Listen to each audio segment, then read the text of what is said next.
The Underground Railroad's last stop in the slaveholding state of Delaware was located on Shipley Street in Wilmington at the home of a Quaker merchant named Thomas Garrett. Over 2,700 runaway slaves were given safe harbor there before making their way to the free states of Pennsylvania and New Jersey. Garrett's passionate commitment to the abolition of slavery would cost him a great deal over the course of his life. Maryland authorities went so far as to offer $10,000 for his arrest. In 1848, federal court fines bankrupted him, forcing him accept the charity of his abolitionist friends to stay in business. During the Civil War his life was in constant danger so that he had to be guarded by African American volunteers. But throughout his trials, Garrett never wavered from his principled stand against the evils of slavery. Though Thomas Garrett is today recognized as one of Delaware's most respected citizens, he was in fact born in Upper Darby, Pennsylvania in August of 1889. Garrett's parents instilled in him a respect for human freedom at an early age by hiding runaway slaves on the family farm.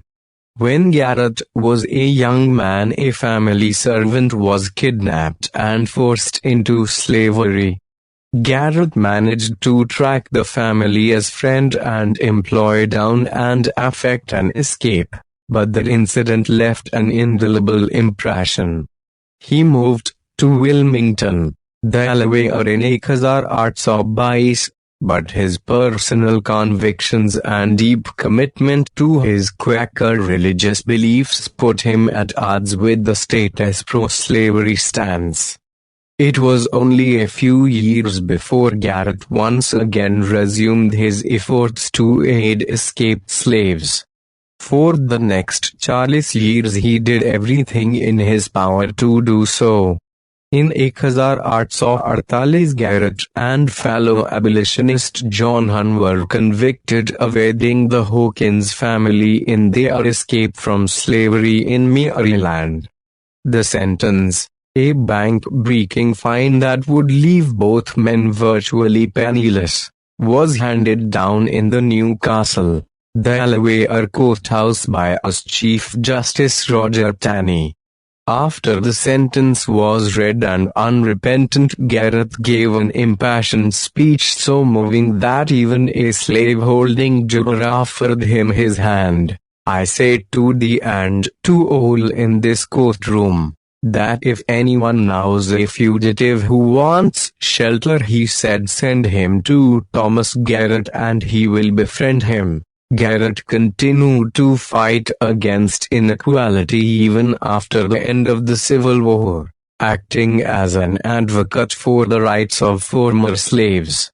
When the 15th Amendment was passed in 1870, giving African Americans the right to vote, Garrett was paraded through the streets by his grateful supporters.